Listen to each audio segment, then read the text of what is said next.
뭐 이런 얘기 들으면 죄송한데 구조조정이 기업 입장에서는 현 상황을 탈출할 수 있는 방법 중에 하나이기 때문에 그동안 힘들었던 성장률들이 내년 하반기부터 올라간다는 얘기, 그 얘기. 경제를 선반영하는 게 주식이라고 하잖아요. 근데 주식을 선반영하는 게 채권 시장이라고 하더라고요. 지금이 연말인데 저는 개인적으로 우리 이제 좀 투자자님들 조금씩은 느끼고 계실 거예요. 물론 이제 주식을 투자하시고 보유하고 계신 분들 입장에서 보면 크게 주가가 많이 오른다는 체감을 못 하실 것 같은데 실제적으로 10월 이후부터는 이제 주식 시장이 약간은 이제 좀 분위기가 살짝 올라간 건 사실이거든요.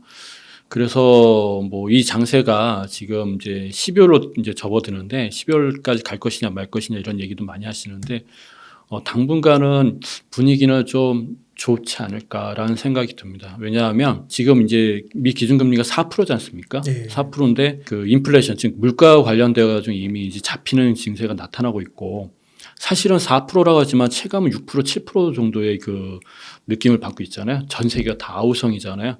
그러니까 미국도 거기서 자유로울 수가 없습니다. 그러다 보니까 이제 지표가 이제 패드는 지표를 보고 하지 실물 경제를 가지고 이야기하지 않거든요. 근데 지표 같은 경우 후행성이기 때문에 그게 이제 서서히 나타나기 시작하고 있죠. 그다음에 비테크 같은 경우 보면 고용 구조조정도 엄청나게 많이 하고 있잖아요. 네. 예, 그러한 것들이 내년에는 크게 나타날 거라고 봅니다. 그러다 보면 우리가 이제 그동안 기대했던 정책 전환이라는 어떠한 그런 것들이 서서히 나타날 것 같고 거기에 대해서 조금씩 이제 얘기가 나오고 있죠. 그다음에 한국은행도 그동안 0.5% 올렸던 거를 0.25로 해가지고 금리를 올렸습니다. 그래서 지금 현재 3.25가 돼 있죠.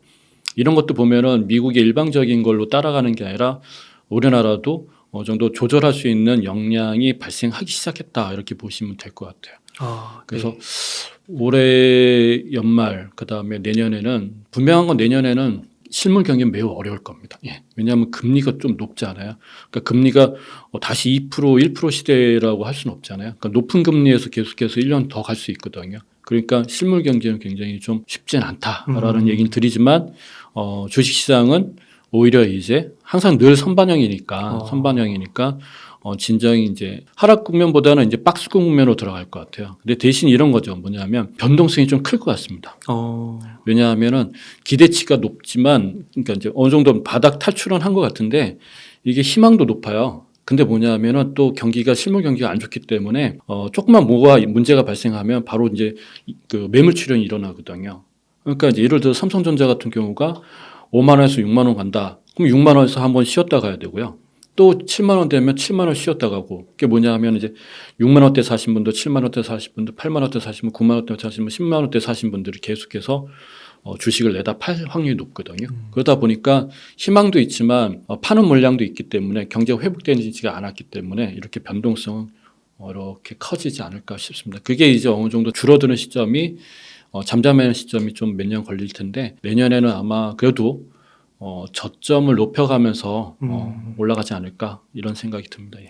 네. 그러면은 저희가 저점이 한 2100선 정도라고 한다고 하면 그걸 더 뚫고 막 내려가는 위기는 없을까요? 내려갈 수도 있죠. 어. 내려갈 수도 있는데 근데 제 생각에는 거기서 멈출 것 같아요. 예, 박스권 그러니까 이렇게 내려가더라도 다시 이렇게 올랐잖아요. 그러면 다시 여기로 멈추거나 거기서 왔다 갔다 하지 않을까 지지를 받고 그다음 다시 올라갔다가 또 받고 이렇게 박스권은 이루어질 확률이 높고요. 그다음에 개별 주식으로는 뭐 이런 식으로 올라갈 확률이 높겠죠. 예. 물론 기업마다 다르지만. 예. 그래서 현재 우리가 겪었던 저점은 사실상 그 저점이 굉장히 높아요. 굉장히 낮게 떨어져 있어요. 예를 들어서 미국 주식도 그렇고 한국 주식도 그렇고 말이 그 뭐 30% 지수가 30%지 개별 기업으로 보면은 30-40%지 개별 기업으로 보면 70% 많이 빠졌잖아요. 미국도 많이 빠졌잖아요. 그죠? 그래서 지수 저점이 의미가 있는 것 같지는 않아요. 지수 저점은 뭐 예를 들어서 애플이라든가 미국의 애플, 우리나라의 삼성전자 이런 대형주들이 잡아주고 있기 때문에 이게 지수가 지금 버티는 거지. 그 외의 기업들 하나 몇몇이 보면은 역사상 그러니까 10년 내에 그 주가를 보면요. 대부분 10년 전이 아니면 코로나 4, 5년 전으로 다 돌아가 있는 거거든요. 대표적인 그런 대형주를 빼고 생각하면 그렇죠. 정말 지수로 많이 잡고 떨어진 있는 거군요. 걸 빼고 얘기하면 그렇죠. 진짜 많이 떨어진 거군요. 그렇죠. 그래서 제 생각에는 지수를 볼 게 아니라 기업의 주가들을 봐야 되지 않을까. 그래서 최근에 이제 네이버 카카오라든가 아니면 저쪽에 미국의 뭐 넷플릭스라든가 그 뭐죠? 페이스북이나 엔비디아 같은 것들도 테슬라도 많이 빠지고. 그렇죠. 네.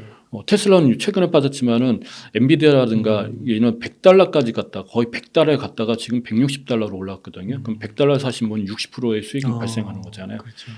근데 떨어진 수익률을 보면 손실률 보면 어마어마합니다. 예, 우리나라 뭐 네이버, 카카오 다 그런 것처럼. 근데 반등 여지도 굉장히 이제 워낙 과대하게 빠졌기 때문에 올라가는 거기 때문에 저는 개인적으로 봤을 때 바닥은 탈출한 것 같아요. 지수는 더 떨어질 수 있어요. 왜냐하면 애플이라든가 초대형주들이 지수를 잡고 있었거든요. 사실은요. 사실은 지수를 잡고 있어 방어하기 위해서 있었는데 얘네들이 힘이 좀 빠질 수도 있거든요. 근데 남 밑에 애들은 그래도 요즘 분위기가 그러거든요. 삼성이라든가 애플 같은 게 힘이 좀 버거워요. 근데 밑에서는 이제 좀 너무 빠졌으니까 서서히 고개 들고 있지 않습니까? 그렇구나. 예, 그런 것들. 뭐 2차 전지 같은 경우도 마찬가지입니다. 2차 전지도 요번 한 해 또 하반기에 굉장히 힘을 많이 발휘해줘 지수를 잡아줬는데 이런 것들이 조정 국면 들어가면 지수는 또 빠질 수도 있겠죠. 예.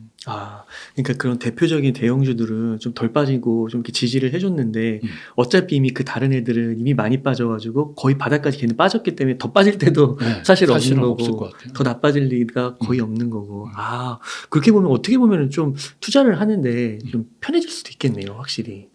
새로 시작하신 분들 입장에서는 저는 개인적으로 내년 실물 경기는 내년 되게 안 좋지만 앞으로 2, 3년 동안은 모든 자산 가치가 그 바닥에 있는 상황이잖아요. 예, 그래서 2, 3년은 정말로 제 개인적으로 봤을 때 10년 주기로 보면 그 1차가 있고 첫 번째 기회 있고 두 번째가 기회 있는데 첫 번째가 뭐냐면 이제 코로나 때처럼 갑작스럽게 경기 고점에서 붕괴될 때가 1차고 2차는 뭐냐면 유동성이 어쨌든 경기 다시 살려나니까 유동성 장세가 일어나고 나서 그 거품을 좀 줄여야 되는 상황에서 발생되는 요즘 상황 이게 2차거든요. 그러면 10년을 보고 본다 그러면 지금이 어찌 보면은 기회가 될 수가 있죠. 네. 모든 자산에 저는 그렇게 생각합니다. 물론 이제 급하게 막 할 문제는 아니고요. 찬찬히 하셔도 되는데 제 생각에는 뭐 리스크는 많이 빠지고 있다라고 보시면 될 것 같아요. 그러면 장기적으로는 이제 뭐 3,300을 뚫고 3,500, 3,600, 4,000 이렇게 갈 수도 있는데 장기적으로는 그렇죠. 그래 장기적으로. 뭐. 그러면 아까 박스권을 얘기해 주셨잖아요. 박스권의 상단은 혹시 어느 정도로 저희가 생각해 볼 수 있을까요? 그건 쉽지는 않을 것 같아요. 상단을 정해놓고 그런 얘기가 좀 어려울 것 같아요. 왜냐하면 내년에 이제 현재 상황에서 실적 발표라는 게 있기 때문에 매출이 그렇게 좋을 리가 없지 않습니까? 그렇죠. 그러다 보니까 상단을 정해놓고 얘기하기에는 좀 쉽지는 않을 것 같습니다. 그래서 아까 말씀드린 대로 변동성이 심한 이유가 바로 그런 현상이다 되지 않을까 싶어요. 하지만 내년이나 내후년 들어가면 내년 하반기부터는 전체적으로 금리 인하 쪽으로 간다는 게 거의 뭐 맞아요. 분위기이지 않습니까? 그러면 이제 금리 인하가 되게 되면은 기업들 같은 경우는 인하 자체가 뭐냐면은 현재 상황의 비용을 기업은 내년이나 내후년을 위해서 준비를 이미 하고 있는 기업들이 많지 않습니까? 금리 인상과 소비 그 감소 때문에. 근데 그걸 뭘로 대표적으로 많이 하냐면 구조조정을 많이 해요. 그래서 그거를 1년치, 2년치를 딱 계산해가지고 뭐 이런 얘기 들으면 죄송한데 구조조정이 기업 입장에서는 그 현 상황을 탈출할 수 있는 아주 그 방법 중에 하나이기 때문에 그 다음에 또 현금도 마련되어 있기 때문에 그런 데다 금리가 인하가 된다면 그건 이익 구조로 갈 수밖에 없지 않습니까? 그래서 하반기는 주가가 그래서 우리 얘기하는 성장주들이 그동안 힘들었던 성장주들이 내년 하반기부터 올라간다는 얘기 그 얘기가. 예. 그래서 자꾸만 실물 경기와 상관없이 금리야 좀 제발 좀 내려라 뭐 이런 얘기가 그 얘기가 반영됐다 보셔야죠. 실제로 그 미국의 그 어떤 주식들 이렇게 보니까 대량 해고를 했는데 주가가 며칠부터 오르더라고요. 막 올라오죠. 예. 그게 이제 그런 겁니다. 그게 이제 그 선반영을 하는 거고 그게 이제 비용이 이제 적어지면서 매출로 이어지니까 이익으로 이어지니까 그걸 선반영한다. 기업들은 이제 다 대처하죠. 내년 가서 대처하는 기업들은 사실 그거는 문제가 있는 거잖아요. 그러니까 미리 대처를 많이 하죠. 그러니까 좋은 기업일수록 지금 사는 거네요. 그렇죠. 투자자들은. 네, 투자자 입장에서. 나중에는 이제 확 몰릴 수가 있으니까 그렇죠. 좋은 자산일수록. 바이오 쪽에 이제 삼성 바이오로직 같은 것도 보면은 플러스 난 것도 있고요. 사실 마이너스 안 난 것만 해도 다행이잖아요. 대한민국 주식은 그죠? 근데 일반적으로 보니까 수익률이 되게 플러스 난 건 별로 없는데 그래도 제로 포인트에서 왔다 갔다 했다. 그러니까 선방한 거죠, 사실은. 선방한 거죠. 내년에는 얘네들이 아마 좀 더 올해의 연장선이 되지 않을까 싶고요. 그 다음에 주식시장 외에 이제 또 봐야 될 시장이 있죠. 뭐냐면 채권 시장이죠. 요즘에 이제 채권이 이제 부각이 되고 있는데요. 지금 이제 채권이라는 게 재미난 게 뭐냐면 그러니까 경제는요 이런 게 있다고 합니다. 뭐냐면 경제를 선반영하는 게 주식이라고 하잖아요. 근데 주식을 선반영하는 게 채권 시장이라고 하더라고요. 왜 그러냐? 그럴 수밖에 없는 것 같아요. 그 기업의 어떠한 그 활동을 하려면은 돈이 있어야 되잖아요. 근데 투자라는 건 뭐냐면은 확실한 증거가 없거나 어떠한 팩트가 없으면 할 수가 없습니다. 그죠? 근데 회사를 창업을 하던 회사를 하시려면은 이자를 주면서까지 돈을 어떻게든 끌어와가지고 그거를 가지고 긍정적인 효과를 만들어내야지만 투자자가 나타나는 거거든요. 그러니까 항상 보면은 채권 시장이 우선이 되고 그 다음에 주식 시장이 우선이 되고 그 다음이 되고 주식 시장이 다음이 뭐냐면은 이제 경제 지표가 되고 그 다음 경제 지표 다음이 뭐냐면 실물 경기인 부동산 시장으로 넘어오고 이렇게 네 단계로 간대요. 네. 그게 뭐 일리가 맞는 것 같지 않습니까? 그죠? 그러니까 지금 채권 가격이 굉장히 많이 떨어져 있습니다. 반대로 뭐냐면 채권 수익률이 높다는 얘기잖아요. 그 얘기는 뭐냐면 시장 상황에 대해서 채권에 대해서 뒤로 물러나 있는 채권 투자자들이 많았는데 최근에 채권 수익률이 떨어진다는 채권 가격이 올라간다는 얘기인데 채권 가격이 올라간다는 얘기는 뭐냐면 매수세가 붙었다는 얘기거든요. 그러니까 주식 투자자도 예의주시하게 보는 게 중장기 채권 특히 국채 가격이 올라가는 걸 굉장히 예의주시 보고 있습니다. 걔가 올라간다는 건 뭐냐 하면은 이제는 우리도 투자도 해도 되지 않을까라는 거거든요. 그러다 보니까 최근에 보면 금리가 미국 4% 되고 우리나라 3.2 올리면서 보니까 우리나라 국채나 미국 국채들이 이렇게 가격들이 살살 이렇게 올라가더라고요. 예, 올라가고 있습니다. 추세가 이렇게 올라가고. 그래서 우리나라 사람도 진짜 대단합니다. 우리나라 서학개미 대단하거든요. 미국 20년물짜리 ETF 벌써 레버리지인가 3배짜리인가 2배짜리 벌써 또 시작하셨더라고요. 네. 어떻게 찾으셔가지고 대단합니다. 그런 것들이 수익률이 좀 내년에는 좀 나지 않을까. 국채 수익률이. 왜냐하면 국채 가격이 올라간 다음에 그 다음에 돈이 이제 위험 자산으로 들어오는 거기 때문에 그것들이 두 개가 잘 맞아떨어지고 시간이 지나서는 경제가 잘 활성화된 모습을 변하기 때문에 내년에는 우리가 채권에 대해서도 봐야 되지 않을까 싶습니다. 그러니까 단기 채권은 이제 다른 문제고요. 제가 말씀드린 거는 채권 투자를 하시려면 시세 차익인데 그거는 중장기 채권을 보셔야 된다 보시면 됩니다. 그러니까 앞으로 좀 금리가 인하되고 떨어질 거라 예상을 하니까 이제 채권에 그렇죠. 투자를 하는 거군요. 그렇죠. 네.